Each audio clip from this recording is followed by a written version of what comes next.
Coming up on KUJH News, COVID-19 cases rise nationally and on campus. The opening of a new food spot in the rec center.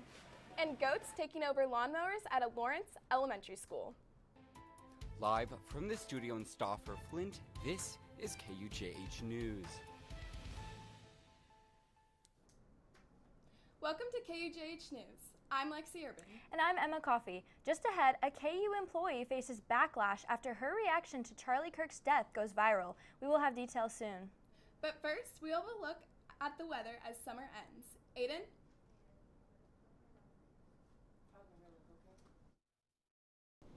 Lexi, it's looking to be a rainy day for you guys on Saturday ahead of the Jayhawks as they take on the West Virginia Mountaineers at David Booth Memorial Stadium, especially before the game. That's when our best chance of showers is. Still a little bit less than it is today or later next week, but 20% chance around that noon, 1 o'clock hour for those of you with any pregame festivities. Right around kickoff, we're still looking at a decent slight chance, about 20% still of rain and thunderstorms. Temperatures climbing up as high as 79, however. It is going to feel a little bit warmer than you may expect with the rain, but should be a great day for football. Outside around the end of the game, that fourth quarter, temperatures dipping back down into those upper 60s. Guys, enjoy the last few days of summer because fall is right around the corner. Make sure you bring your rain jackets as well if you plan on attending the game. Rock Chalk. Thank you, Aiden. I'm so excited for it to start cooling down and feel more like fall. It has been way too hot here. I agree for sure, but I'm not really looking forward to all the rain we're expecting to get this weekend either. I'm definitely not either. Social media has exploded following the shooting death of right-wing conservative Charlie Kirk last week. Here at home, a post by a KU employee is getting a lot of attention. KUJH's Emma Noble joins us live in studio with details. That's right, guys. Charlie Kirk's death has been a topic of discussion everywhere, and now it's creating a lot of chatter right here on campus after KU employee Brianna Lichtenauer Wasser posted on social media following Kirk's death with this response. Wasser works as an accessible print coordinator at the Student Access Center, and the post has already surpassed 615,000 views. Now, when I asked the university for comment, a spokesperson for the university released the following statement regarding the social media post, saying, quote, "The university is aware of the post which an employee made on a personal social media account using a personal computer on personal time. The post was not made in their capacity as a KU employee, but rather as a private citizen, meaning there is no violation of any university policy." Now, Wasser posted the comment Monday of this week, and on late Tuesday night, in a campus-wide email campaign, KU faculty and alumni received this message from a person named Clay Chester with the University of Texas at Austin email. The email had a subject line of Brianna Lichtenwasser lives by the sword and read, quote, "Justification of violence and murder is an attack on everyone. By celebrating political violence, one encourages it, foments it, and is thus part of it. The path of violence always ends the same way." As of today, there have been no permanent or direct action regarding Wasser's position. However, Wasser's personal bio and information page on the University of Kansas's official website has been completely disabled, and Wasser has also deleted her LinkedIn page. I reached out to Wasser for comment, but heard no response. Reporting to you live in studio, I'm Emma Noble with KUJH News. Thank you, Emma. With conversations involving the speech of KU employees, a national survey examines free speech on campus. Yeah, Lexi, the University of Kansas has received its lowest free speech rating to date, according to a national report. I talked with students and the report's author about what this means for KU. For the second year in a row, KU has received a failing grade in free speech from the Foundation of Individual Rights and Expression, with an overall score of 55.7 out of 100. I think it's kind of, it's bad because there needs to be free speech for a functioning democracy. I think there needs to be more student engagement on campus and that people represent what they believe in. The results of the survey, authored by Chief Research Advisor Sean Stevens, showed that KU students are reporting higher levels of self-censorship. FIRE also gave KU a yellow light policy rating, meaning some campus policies are vague or inconsistent. So yellow light is, caution, kind of And this is more that there's one or more policies on the books that are worded in a way that it's ambiguous and or can be like arbitrarily applied.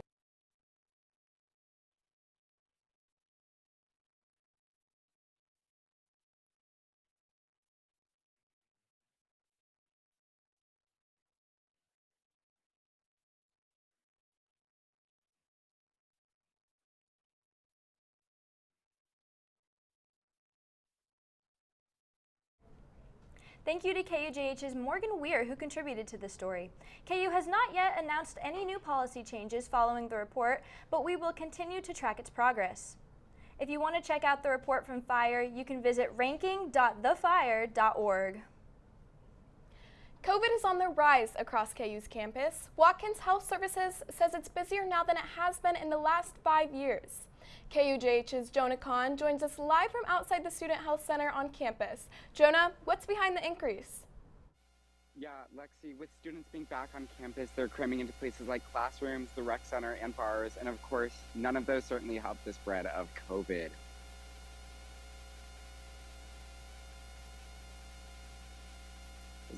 In June of 2022, the University of Kansas ended the structure it used during the height of the pandemic. Now the university has no specific protocol for attending class or making up work. Some students chose not to go to class if they had COVID. No, I didn't. I missed the class for like the first couple of days and I started feeling better. Just looked at the KU guidelines and wore a mask until I felt all better. The Protect KU webpage did not give guidelines regarding whether students can come to class or if they must wear a mask. After speaking with another student, she said it was hard to get a doctor's note and has been playing catch up ever since catching COVID. It was really hard to catch up on schoolwork, and I miss going out with my friends. KU recommends following the CDC guidelines for the latest up-to-date information on COVID. And of course, COVID can easily be mistaken for other illnesses like a cold or the flu. And experts say the best ways to prevent this are by testing to know what exactly you have and staying up to date with your current vaccinations. Reporting from Watkins Health Center, Jonah Kahn, KUJH News. Jonah, thank you. Many campus buildings have masks and hand sanitizer readily available for personal use. And keeping up with current guidelines has been a challenge for many. In fact, the Douglas County Health Department has said it's watching events in Washington today and tomorrow, where it's expected CDC vaccine guidelines will change. KUJH will continue to bring you updates on this story as we learn more. Coming up, Lawrence facing backlash after a controversial development project. And an update on the Center for Latin American and Caribbean Studies. What do you think you're doing, Kevin? Was just gonna drive home. There are several warning signs present that you shouldn't be driving. Like hearing voices? Like your text to emoji ratio? Oh man, the selfies. Selfie, nailed it. We all have warning signs that let us know that we're probably not okay to drive. Mine is pretending to be your subconscious. Craig, come on man, let's put a ride home.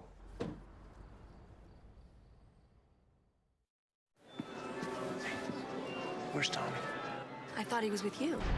No. Jack. Tommy? Oh. Don't stop. Keep playing. Here we go. Here's the fun part. Encouragement. Pass it on from the Foundation for a Better Life.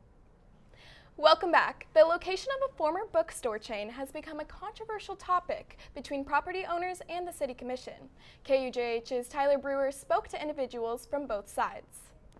This is 700 New Hampshire Street, aka the site of some recent controversy following a housing development project that has stirred up some backlash from property owners in the area. However, the city believes that it may be the solution to many key issues.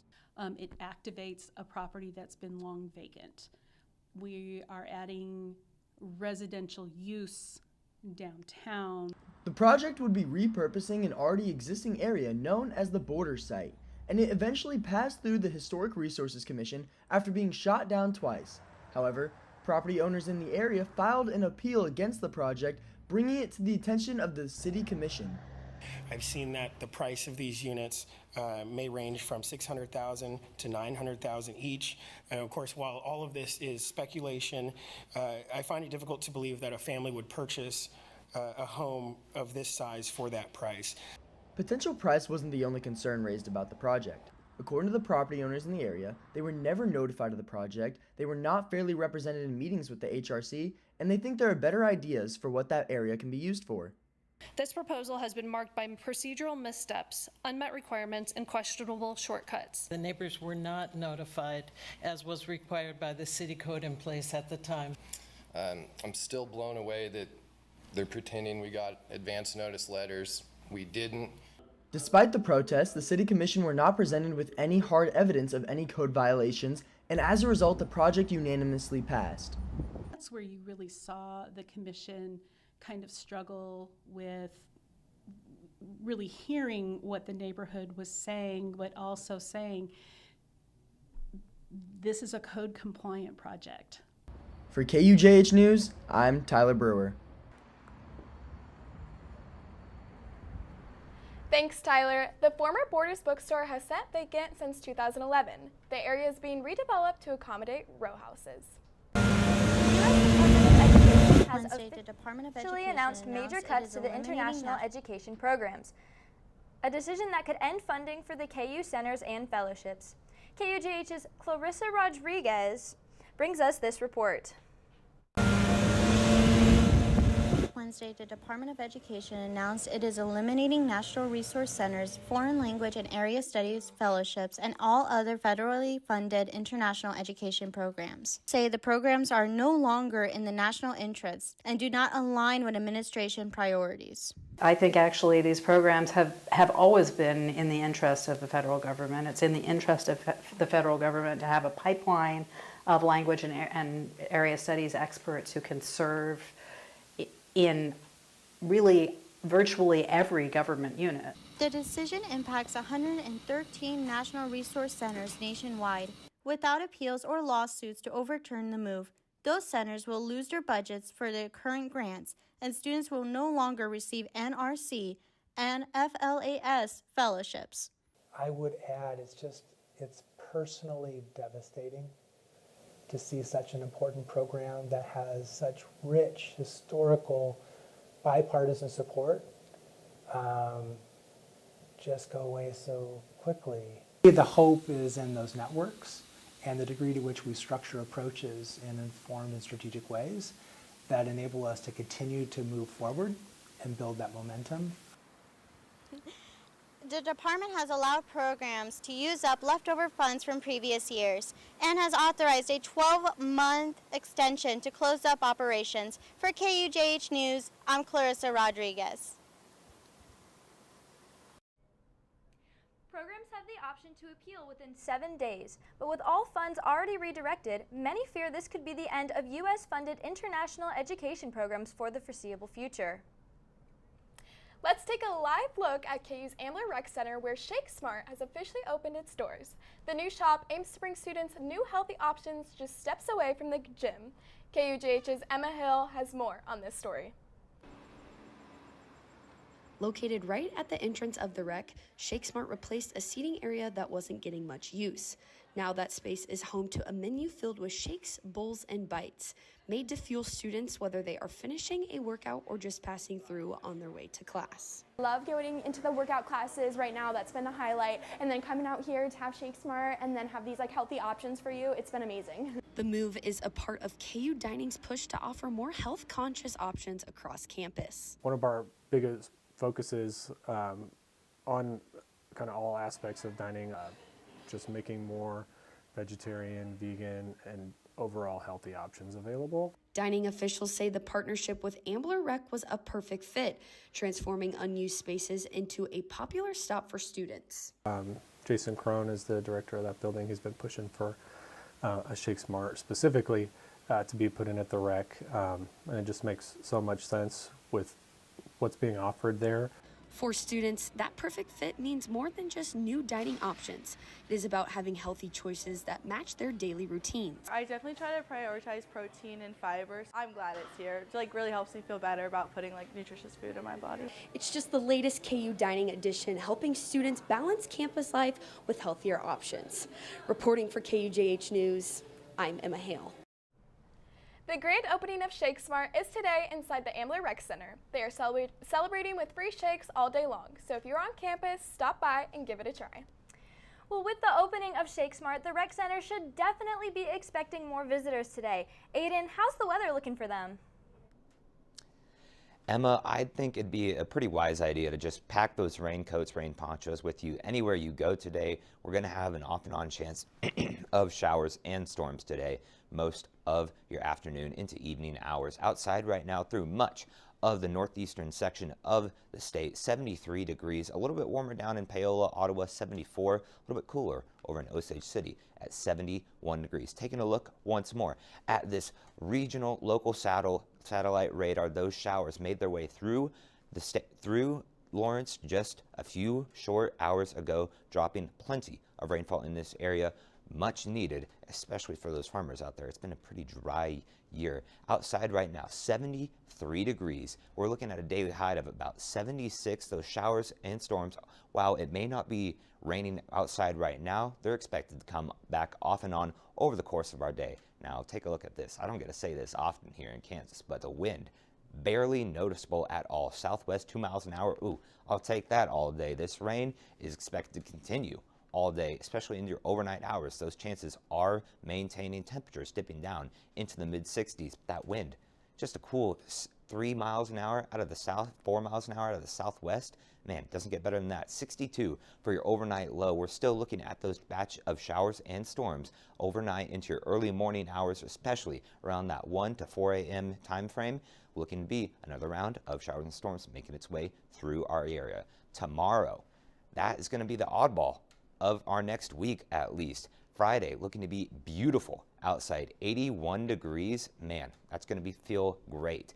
This weekend, however, not so much. Still right around those upper 70s, lower 80s, but rainfall, showers and thunderstorms all day, Saturday, Sunday, Monday, Tuesday, Wednesday. For the next foreseeable future, showers and storms are in the forecast. 75 on Tuesday, 76 on Wednesday. Lexi, back to you. Thanks, Aiden. Well, hopefully that rain and that heat will stay away from Lawrence this weekend for the upcoming football game. Coming up on KUJH News, Cooper Hannon joins us in studio to update us on sports. And students' participation in intramural and esports.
You can be the greatest, you can be the best, you can be the king, come banging on your chest. You can beat the world, you can beat the war.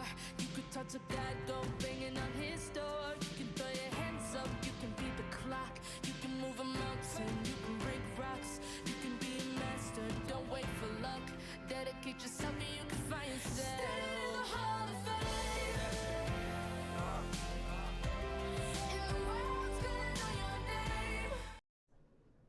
Welcome back, everyone, to KUJH Sports. I'm your anchor, Cooper Hannon, and you know what? Today, let's focus on some of the more unique sports starting up. First off, KU intramural sports season is turning up this week, and with it comes some interesting changes. KUJH's Alex Moore has more on the matter. Hit it, Alex. KU Recreation Services decided to move away from a per-team model to a $15 unlimited semester pass for intramural sports. This change comes after KU Student Senate asked Recreation Services to find ways to produce more of their own income. We did a lot of research with our peers at different universities, looked at different models, and just felt that switching to an individual fee would probably be the best way for us to do it this year. The new model has come as a surprise for many returning students because many students paid nothing to participate in intramurals. I was pretty surprised. I've been playing for 2 years now, and it was usually some dude on the team would pay, ask for a Venmo request, and nobody else would pay him. But with the rising costs of staff and equipment, a change had to be made. For students who've been in our program before, I think that it's a shock to the system for them, unless they've been captains in the past, right? Because in the past, it was the captain that was paying that team fee. Another reason why the university decided to change over to the new model was to promote students participating in more than one activity. The intent of the past was to encourage students to play multiple sports, and I think that's what we're seeing, is that a student purchases the pass and says, you know what, I've paid for this with my hard-earned money, so let me get the biggest bang for my buck. Recreation Services is continually looking at ways to add more leagues to their list. That includes 3 TV show fantasy leagues for Love is Blind, The Golden Bachelor, and Dancing with the Stars this semester, with more to be announced next semester. For KUJH News, I'm Alex Moore.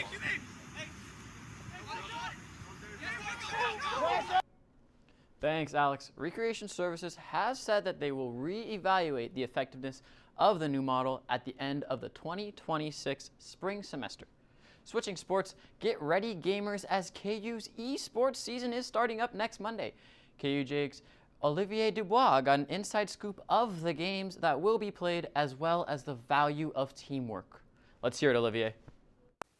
Inside KU Student Union, esports players are getting ready for a new season. KU competes in the Power Esports Conference, which plays Overwatch 2, Rocket League, Valorant, Super Smash Bros., and League of Legends. Communication is key in esports. Players need to be able to speak concisely and to listen to game audio and their teammates at the same time. Most games have a dedicated coach whose job is mostly focused on fostering teamwork. A lot of the times our coaches are either students or players who are not mechanically as good as our players, but they're still very knowledgeable in the game and are good at managing a group of students. A few select players are recruited to play out of high school or approached from other universities, but most players are just KU students who love video games and heard about the team after arriving on campus. It's a very tight-knit community. I know a lot of other colleges have like their rooms separate by game, but specifically that's something with Kansas Esports that we've kind of tried to do. Let's put everybody in one room and get people to know each other. With only a handful of players and 1 or 2 substitutes per team, the competition is intense. George plays for 30 to 40 hours a week, consistently ranking among the top 500 players in North America. But the real challenge for the most talented players is learning to be part of a team. You're an 18-year-old, you're coming in playing with 20, 22-year-olds. It's a little bit different. They play for themselves rather than playing for the team. So there's a lot of maturing that needs to go on there. The season begins this Monday against Nebraska. If you want to watch KU esports matches, they'll be streamed on the team's Twitch channel and posted to their website. Reporting for KUJH, I'm Olivier Dubois. Appreciate it, Olivier. Now logging off from esports and kicking it to KU women's soccer, the Jayhawks won again. The 6-0-2 club looks to continue their excellence tonight in Stillwater as they take on Oklahoma State, hoping to extend their win streak to 4 games. Now back in Lawrence, KU football, fresh off their bye week, take on the West Virginia Mountaineers this Saturday. Although the Jayhawks are heavy favorites going into Saturday, as we saw from this matchup last year, anything could happen. Some additional excitement for Kansas football. There are currently talks with the Big 12 that a match between KU and ASU in London next year could possibly happen. Well, that's all I got for this week of sports. When KUJH comes back, Aiden Ba will resume with the rest of the weather. I'll never forget the day our landlord called and said, read your lease. No pets allowed. My owner tells him my dog ate the lease, but that didn't work. And now I'm stuck in a shelter. But this pit bull is ready for a new crib. I'm loving, loyal, and play well with others. So don't be intimidated by all my muscles, because the biggest one I have is my heart. That's right, I said it.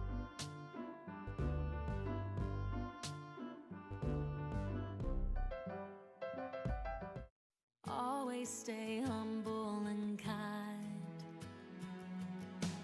Don't expect a free ride from no one. Don't hold a grudge or a chip, and here's why. Bitterness keeps you from flying. Always stay humble and kind. Yeah.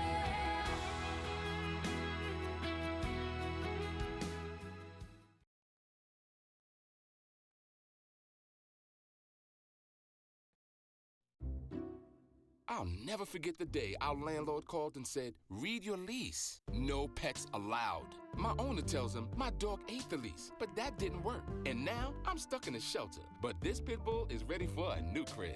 I'm loving, loyal, and play well with others. So don't be intimidated by all my muscles, because the biggest one I have is my heart. That's right, I said it.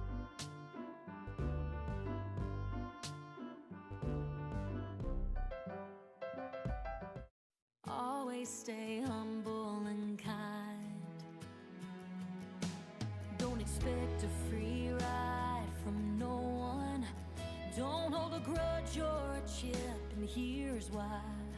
Bitterness keeps you from flying. Always stay humble and kind. Yeah.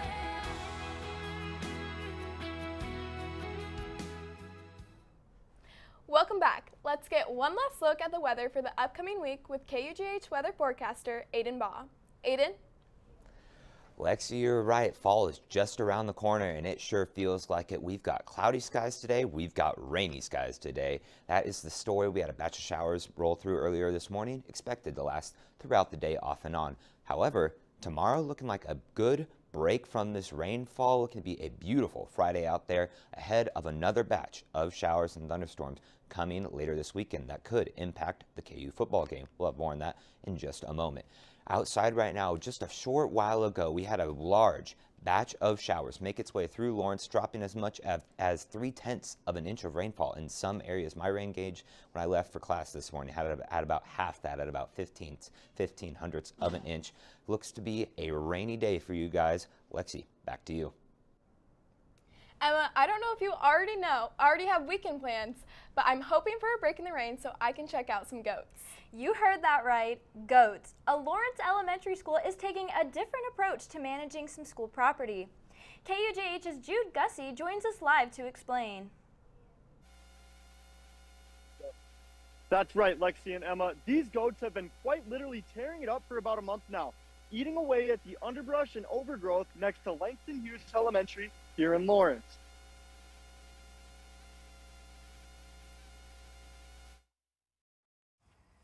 Groundskeepers are able to accomplish many tasks, but with the return of students at Langston Hughes Elementary, leaders have opted to go a different route to tackle overgrowth on the property. Goats. Goats eat all types of plants, weeds, leaves, and brush, allowing them to be a great alternative to herbicides and pesticides. In addition to this, the absence of gas-powered equipment reduces emissions. In spots that may be difficult for human labor to maneuver, the goats have the bodily features that allow them to climb and navigate difficult and crowded terrain, making them a great asset for any grounds team. The grazing goats are sourced from the Cackling Owl Homestead in Paola, Kansas, and are owned and managed by Sean and Jackie Shaney. Deploying these animals to handle unwanted vegetation has become a popular tactic across the country. Goats on the Go is a national database that connects owners of goat herds with customers who require their services. From the sidewalk here on George Williams Way, we have a great view of the goats working. And on the southeast side of the property, and I have to admit, I'm very impressed with how much progress they've made in such a short amount of time. For KUJH News, I'm Jude Gussie. Thanks, Jude. Not to worry, these goats are being monitored on a daily basis to make sure that they are safe and they are hydrated. Well, that's all we have for you this morning. Check out KUJH on TikTok, X, and Instagram for exclusive content and keep up to date on the latest stories at KUJHnews.com. I'm Lexi Urban. And I'm Emma Coffey. KUJH News will be back next Thursday at 11:30 a.m. Have a good day.